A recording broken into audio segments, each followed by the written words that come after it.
I like to be kind to people, but early on in my leadership career, I was nice. I don't think those are the same, right? I think you can be direct in your communication and transparent and be kind about it and give information that will help others if they choose to accept it. Or you can be nice, which a lot of times creates a situation where you're less effective as a leader. People are taking you a little bit for granted and you're allowing it.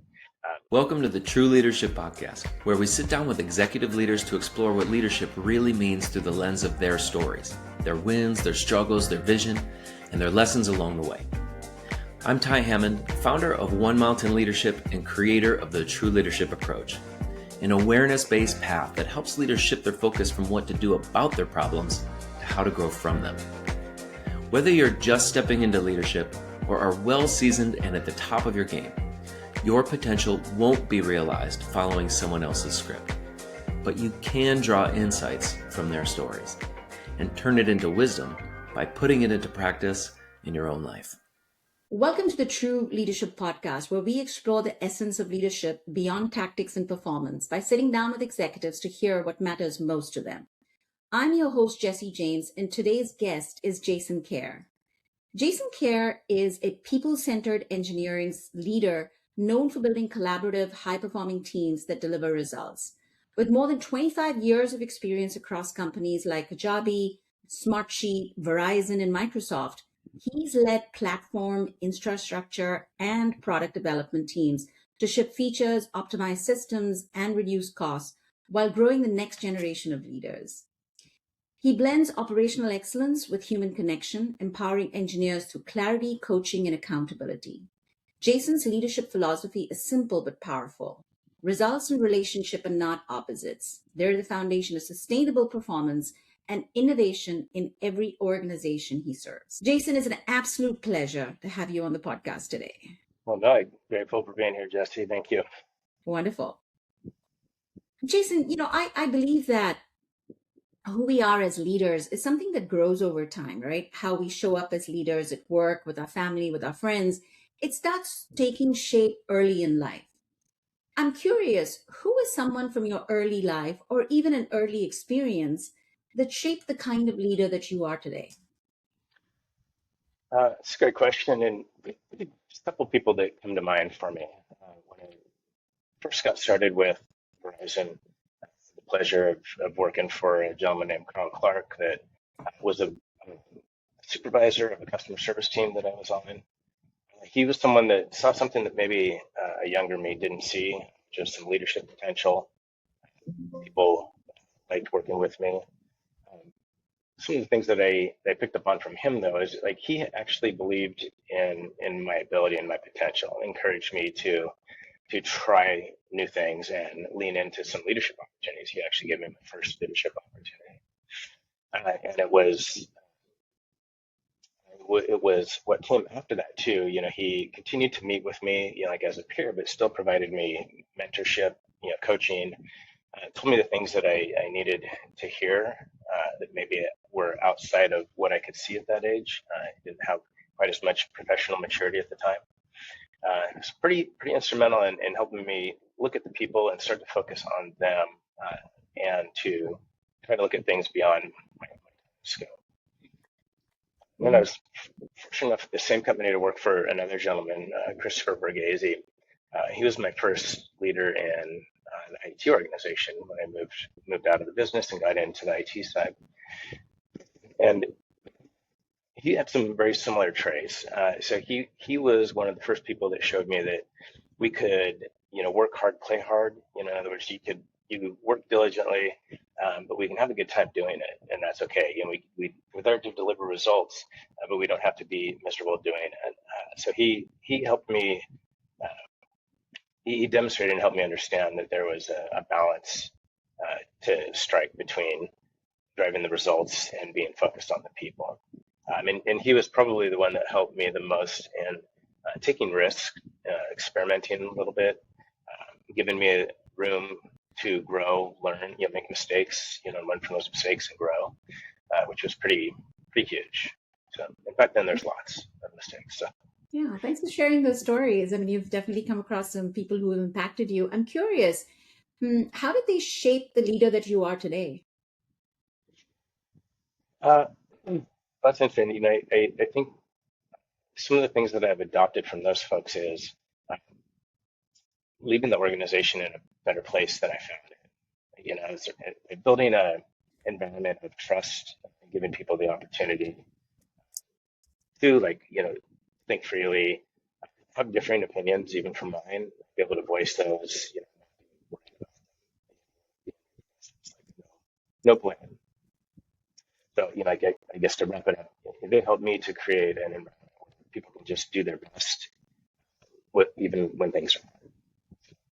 Got it. In this podcast, we're also exploring the essence of leadership, true leadership. And of course, it means different things to different people. I'm curious, what does true leadership mean to you? I mean, what makes a true leader from your experience? Yeah, it's well, I mean, going back to what I just said, I think it's a lot about creating an environment where people can be comfortable to do work, Mm, to make those mistakes, to learn from mistakes and grow from mistakes. Similar to, it's important for the folks that trusted to me to be comfortable and feeling safe to speak up, challenge ideas, including mine. I want them to take thoughtful risks. I don't want them to worry about like fear of blame or being, publicly shamed. I've had some of those experiences that just didn't ever feel good. So I didn't want people to feel that way. So I think it, also means that my expectations are clear. I think you should expect, feedback to be direct and timely, and make sure that everyone's accountable, including myself. Um, I think one way to wrap it up would be to say, I think that when leadership is working, then people don't necessarily have to be told what to do. Um, mm, like taking ownership is important to me, as well as that experimentation, taking risks. Um, I want to, I believe part of that leadership is, fostering an environment where people are enabled to like grow in that position mm. and take real ownership over it. I've heard some people talk about, leaders as being unnecessarily being a role, being an obstacle to velocity. And I would disagree with that. So I think that like a lot of those layers are very necessary. I think it's important the managers that I've got working for me understand how I want to lead the org, so that they can in turn understand and adapt it and pass that on to their teams. And by enabling my leaders, I think they in turn understand and want to enable the individual contributors that are on the team too, and those skip levels. So, I think that you can have team as a result of the environment. We get a team that performs, grows, and dare I say, not mind if I'm in work every day. Maybe even enjoy it at times, and still delivering quality solutions. And timely solutions. So, and interestingly, just as an aside, I've been in martial arts for about 40 years and teaching for the last 13. And one of the things that's funny, I teach a class every Sunday, and it's funny the things that translate from my professional life to my personal life and then back again. Um, when I think about that class, it's a lot of the same principles. My goal is to help others succeed. Um, I want to create an environment of trust that eliminates, fear and anxiety or pressure of having to perform. That way if we can get those things out of the way, then they can just focus on what our end result and end goal is. Yeah, that sounds so impactful. And I loved something that you said, which is when there's leadership, people are the best that they can be. That's really powerful. Life and leadership is a path shaped by fundamental turning points, right, that we encounter along the way. Can you share about a time when you realized your way of leading or living no longer met the demands of your work and life and growth was needed? Sure. I honestly, I think in every position that I've had in the last 10 years, I've learned something from each of those. I taught myself something, or had someone teach me something. There's either by leaders or myself doing things or not doing the most optimal lots of suboptimal decisions were made. I think one of the first like critical learnings that I had was I like to be kind to people. Early on in my leadership career, so I don't think those are the same. I think you can be direct in your communication and transparent and be kind and give information that will help others choose to accept it. Or you can be nice, which a lot of times creates a situation where you're less effective. So people are taking it a little bit for granted.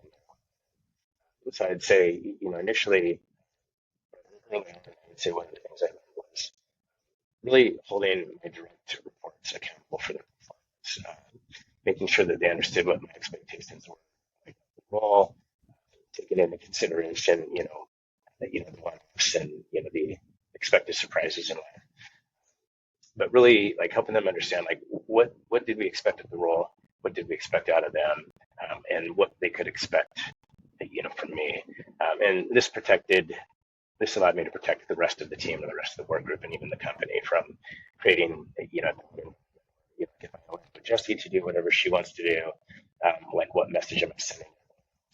So is Jessy or part of it? So that was probably early on. There was another learning in the same area, more recent in my career, in helping my leaders manage performance and ensuring that the leaders that worked for me had some degree of like calibration on how they were evaluating their products, Mhm. ensuring that there's like some consistency, and that we all have shared expectations. And I would say like most recently, some of the hard stuff has been around You just hard stuff. the evaluation piece. I'm curious. I just want to dig in a little deeper on the evaluation piece. So again, in that whole process, what was it? What was the growth for you? What did you have to let go, or where did you have to kind of grow your capacity? When I was handling the performance Mm. management directly, or when I was having my leaders address it with my leaders. I think your leaders, right? That's what you Yes, mentioned. yeah. Yeah, so we had some situations where I'm having my weekly conversations with my leader, and every other week we would talk about team performance. Where people were growing, like what was in their individual development plan, and like ultimately making sure that we had the right people, in Mm. the seats, the times for the business decision, and then making sure that my leaders are in turn holding them accountable. And I found that. After like several months of hearing the same report, we got to a larger meeting where all of the leaders meet and we do a larger calibration. And some things came to light there that hadn't been shared previously. So the hard thing for me, like, this was not a like shame on the leader. This was me not asking the right questions and Mm. digging deep enough on like, what does that mean? When you say, Jesse's excelling in this area, like, what does that mean? And are there any areas that Jesse's not excelling? Like, what are the areas, that we should be talking about? And just found that we were not in sync when we did that. And the unfortunate result is we had to turn around a rating, some of our rating, and that's like a terrible situation. Like like you probably have other leaders say, never find out at the end of the year. Mm. And if you do find out about it at the end of the year, it shouldn't be a surprise to you what that is. And so that caused me to change, to establish some processes. I helped my leaders develop basically a tracking mechanism that helped them on a like weekly, monthly basis, really look at the different, each for the role guide for each position, and ensure that we had tangible examples of, meeting and exceeding and where development was needed. And then taking those, and then we present those at my monthly calibration. And that helped us really, like, it was rough for a couple of months, right? Like there were still some of the same patterns happening, but then new patterns were emerging. And ultimately, after a couple of months, I think people got to a position where it became easy, second nature. They were talking to their folks more transparently. So there was, in my skip level meetings, that I would do, that they were getting this feedback and that they were sharing, they're comfortable sharing with me, like, oh, here's some areas that I'm working on. So I think it's it was like a rough bump, but it had a happy ending to it. What an impact. Continuously growing and learning requires a real commitment, much of what you mentioned in these examples as well. Thinking about your journey over the past few years, what's been the most valuable investment that you've made in yourself for your own growth? You, Well, a couple of it's maybe a little corny, but like the first thing is a work-life balance. Mm.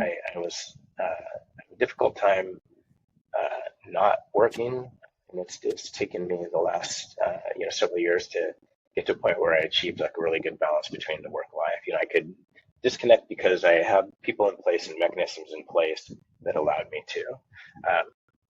Outside of that, like more professional development, personal professional development. Do you spend a fair amount of time reading books? One of the books I was rereading is by a former CTO of mine, Mahesh Guruswamy, and it's How to Deliver Bad News and Get Away with It.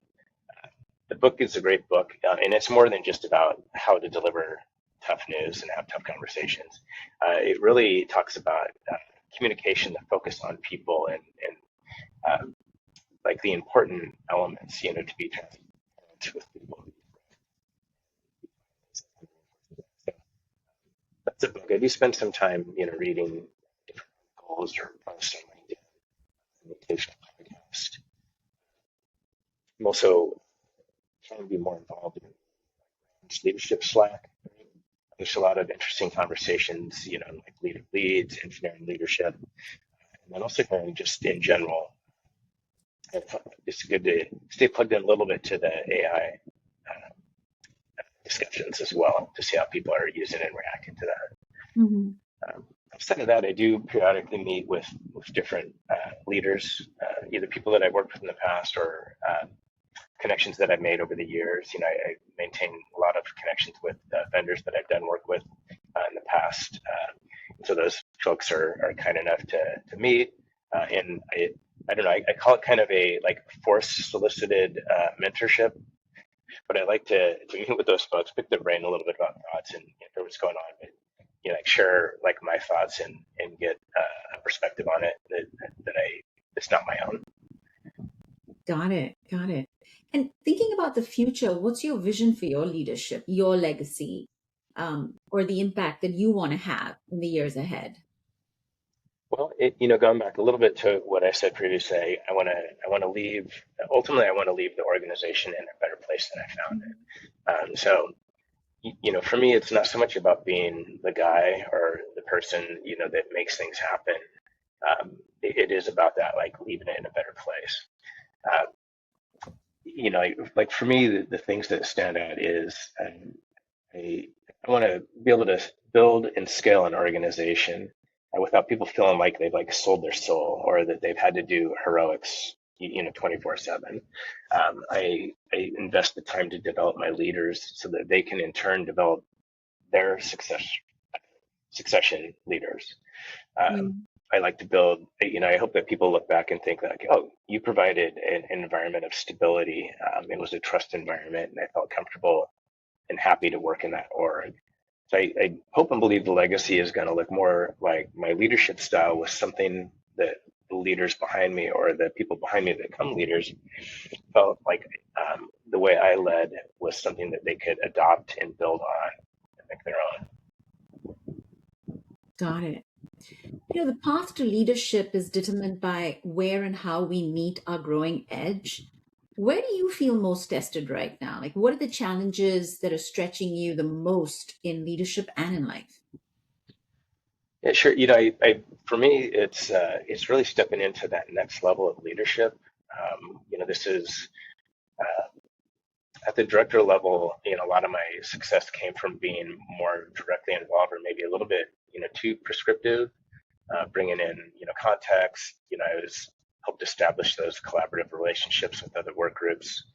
Uh,